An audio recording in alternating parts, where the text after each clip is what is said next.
Hello, I'm on the wang as usual. So I'm just going to document my experience doing a little bit of GVT, German volume training, from the other day. I basically had been craving to do 10 sets of 10 with 120 kilograms on a deep squat with no sleeves and no belt with high bar for ages. Even though I had been suffering and having sort of like mini panic attacks because of the thought of doing squats since my legs were in such pain. I still wanted to put myself through it because I just got the urge and I was really, I have to do it. Like, I've no excuse. I don't care if I'm sore.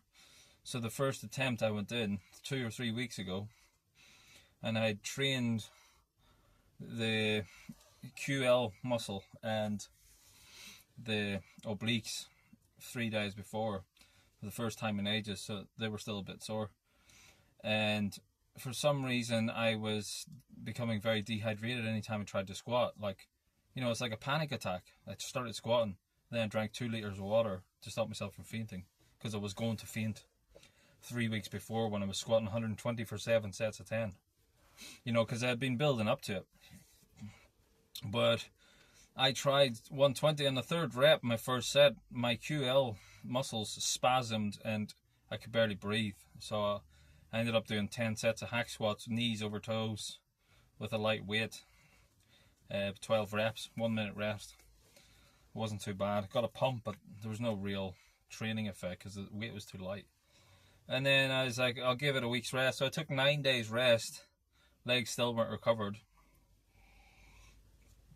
Went into the gym, sort of trying to psych myself out, but I was tired. It was Monday. I'd been drinking on Saturday night. Still a bit hungover. And thought, I have to do it no matter what.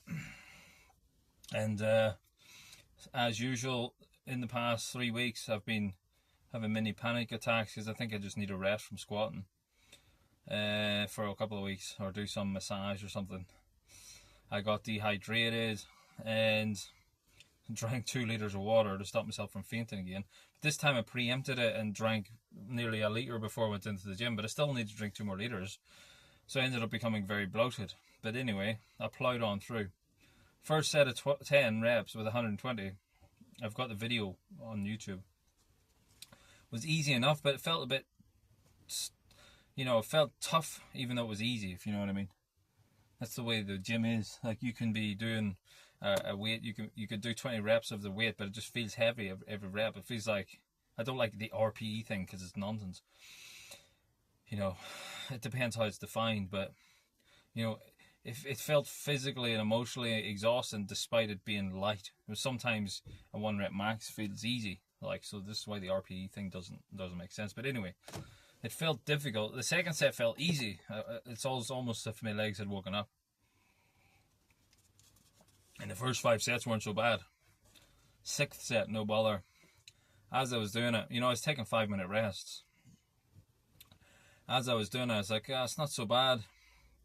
I'll continue on, but I was getting a bit bored after the fifth or sixth set. And then the seventh set, not so bad, only 3 sets left. But in the seventh set, and near the end of the rep, because I started going down a bit too fast and not slowing the eccentric portion of the lift so many times, because I was going too much forward on my knees, too far forward on my knees, and also sort of bottoming out like Tom Platz. And because I was going into unknown territory, finishing seven sets of 10 in a sort of fatigued state, I got this pinch in my right knee, just above the bone. It sort of felt like it was bone and muscular. And I was like, that's not so bad. Squatted on, but there was a bit of a kink in my knee. So the next set I tried it again, and I just squatted through it. But I changed my squatting style. I sort of sat back more. I was tempted to do like the knee forward, but I just thought it's not worth it. So I went on ahead and squatted back a bit more. But I think I was hyperextending as well. and then I just ground through the 8th set. I did 10 reps in the 8th set. I did 10 reps in the 7th set, and it was easy. I was like, oh, I still do 15. The initial plan was to do 15 or 16 reps on the 10th set, because 3 weeks or 2 weeks before, I did 7 sets, and I nearly fainted on my 4th set. I drank a lot of water, came back to it, and on my 7th set of 10, I was able to do 15. I could have done 17 or 18 reps of 120k, you know, ATG. So I was expecting the same. I was expecting to get 15 reps on the 10th set. But for some reason, the 8th set, my legs, well, I could have done 12 or 13, I think, maybe more. But then the 9th set, the 10th rep was like a all-out to failure set. I dropped, you know, from the 7th set to the 9th set, the amount of reps I could have done dropped by 5. I just hit this wall of fatigue. As if you're running a marathon, you get to 20th mile. You've never run past 20 miles before, or 18 miles. Some people hit the wall at 18. And then the last 7 miles feel like, you know, they feel like 10 marathons. Like the first 17, 18 miles feel all right. You're in the second wind. And then you just hit this wall of death. And from then on, it's just skulls and blood and tears and sweat and knives and piranhas and sharks just jumping up at you to kill you.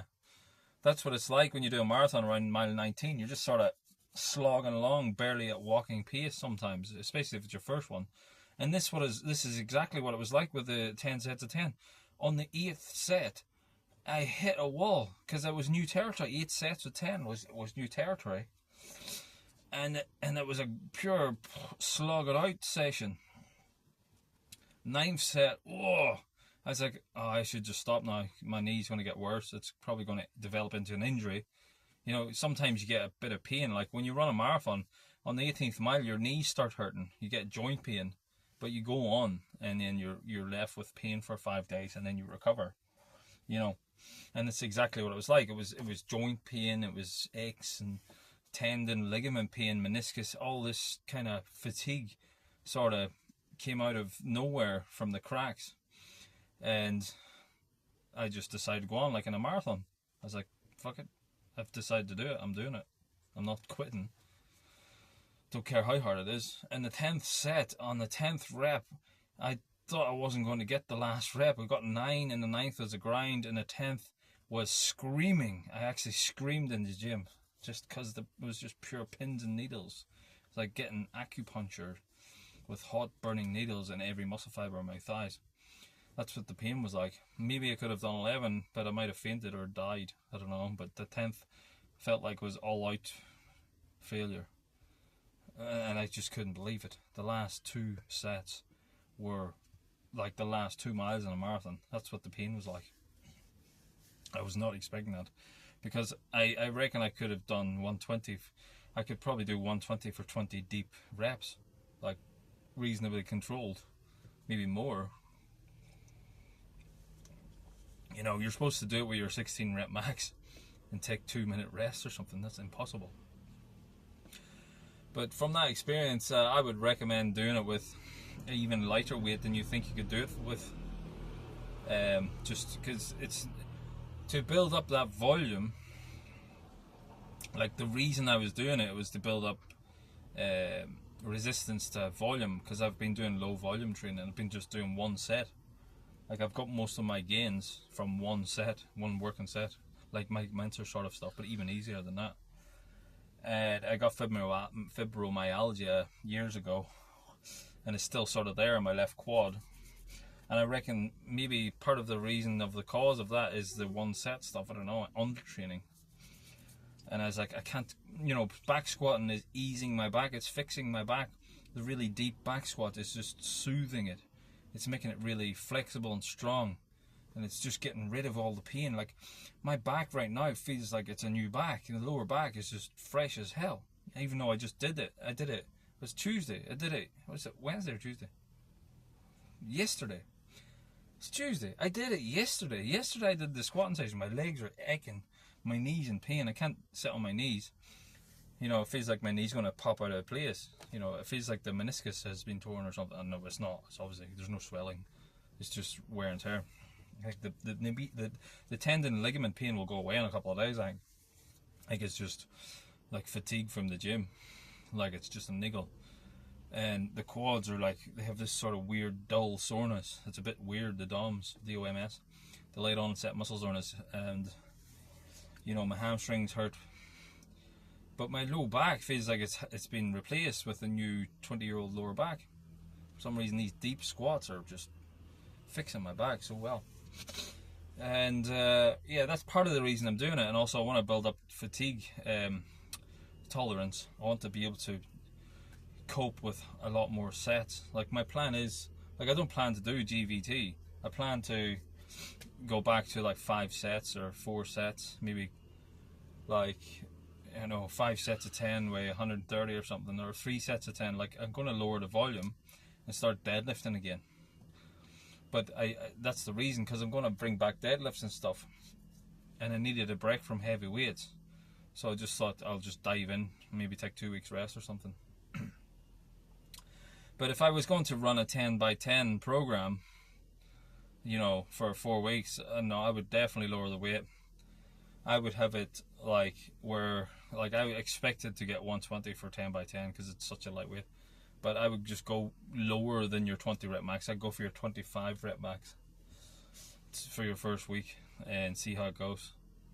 Just to build up the fatigue tolerance and the endurance. And then get closer to your 20 rep max and see how you go. And then eventually get to a weight that you can do for the 10 by 10 plus extra 2. Once you can get 2 extra reps, like 12 reps in your last set, then up the weight. That's what I'd recommend. But having to grind out your last 2 sets, it just creates such a mess. It's basically a marathon. It's not worth it. It's going to be so hard to recover from this. I think I overdid it, like, but it's a good experience. Maybe 2 weeks it'll take to recover from it, but definitely now my recoverability will be 100% higher, and that's going to be a good thing. I don't think I'm going to get any strength gain from that. I think I might actually lose strength. I think I'll have passed my, you know, peak level of you know, force and training quantity that I can recover from. But I'll see about that.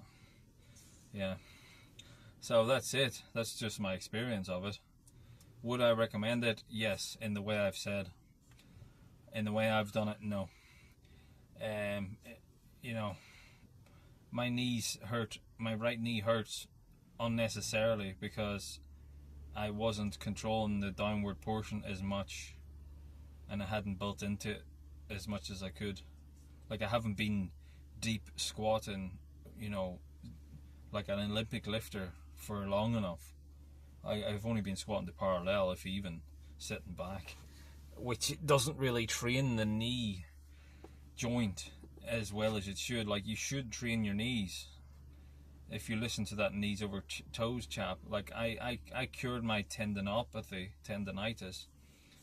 You know, I had tendinitis before and I cured it, but it came back and I tried to train through it and it wouldn't go away, and then I tried recovering it, it wouldn't recuperate. And then knees over toes guy, he was like, you know, I had already understood going over your knee, over your toe in rehab at work, but he took it to the next level. So I started doing like really serious knees over toe stuff and incorporating it into my training, and that got rid of a tendinopathy that had been there for years. Like, so obviously doing stuff that puts your knee under stress will eventually strengthen it up and make it bulletproof, but I didn't ease into it. If I were you, I wouldn't jump into like such high level squats, high level sets in such a short space of time without preparation. I would ease into it a bit more. But apart from that, I'll see how the gains go, how the recovery goes.